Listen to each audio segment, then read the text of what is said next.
Ce qui différencie une fintech d'un opérateur d'épargne classique, c'est avant tout l'expérience utilisateur. Nous sommes là pour faciliter l'accès à l'épargne, pour démocratiser le conseil financier.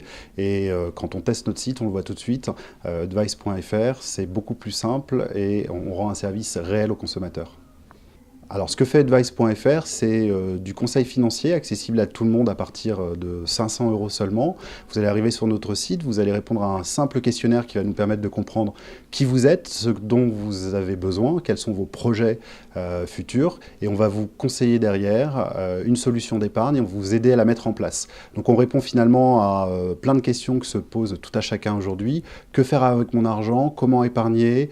Vers quel support? Et qui va m'aider pour le faire facilement? Ce conseil en épargne, il s'appuie finalement sur des choses qui existaient déjà depuis extrêmement longtemps. Nous appuyons entre autres pour conserver l'épargne de nos clients sur des assureurs. On travaille aujourd'hui avec l'un des plus grands assureurs en Europe qui est Generali Vie.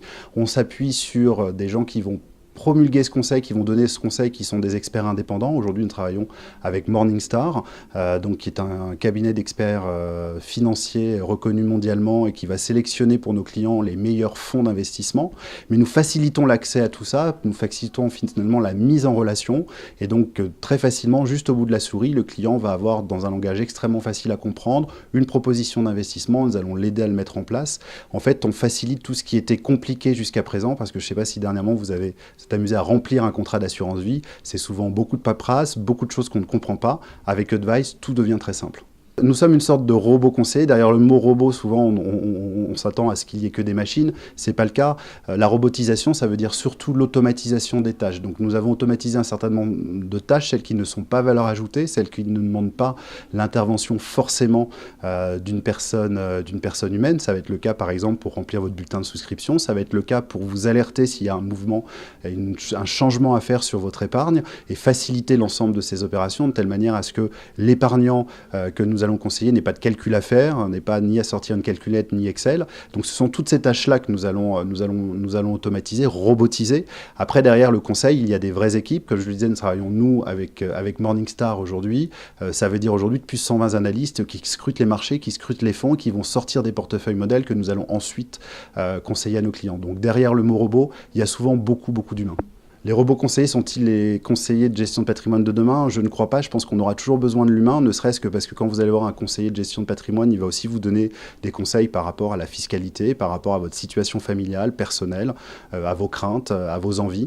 Donc c'est une chose extrêmement importante. Par contre, on peut faciliter leur travail. Aujourd'hui, les conseillers en gestion de patrimoine, qu'ils soient indépendants ou qu'ils soient dans des grands réseaux bancaires ou d'assureurs, sont confrontés aussi à une réglementation de plus en plus importante, à de plus en plus d'administratifs. Et en fait, les services que nous proposons en direct sur notre site internet, tous ces modules, tous ces algorithmes que nous avons mis à disposition pour robotiser, faciliter le conseil financier, nous les mettons en marque blanche à disposition de réseaux professionnels pour les aider à mieux accompagner leurs clients. Donc non, nous sommes très complémentaires en fait de ce qu'il existe déjà aujourd'hui. Alors, est-ce que les robots advisors ont une boule de cristal? Sauront-ils prédire l'avenir? Sauront-ils prédire les marchés? Là, je pense que c'est les mêmes écoles qui se confrontent depuis maintenant des décennies, pour ne pas dire des centaines d'années. Peut-on tout prédire? Peut-on prédire les marchés par des modèles mathématiques? Je n'aurai pas la réponse aujourd'hui. J'ai pour ma part 20 ans d'expérience sur les marchés financiers et je crois que la place de l'humain, elle est également extrêmement importante. On a fait énormément de progrès dans la théorie financière, dans les modèles quantitatifs, dans plein de choses, mais les modes de gestion, il en existe des multiples. Il y en a qui satisfont certains clients, d'autres pas. Et je pense que c'est cette diversité qui fait aussi la richesse du conseil financier aujourd'hui.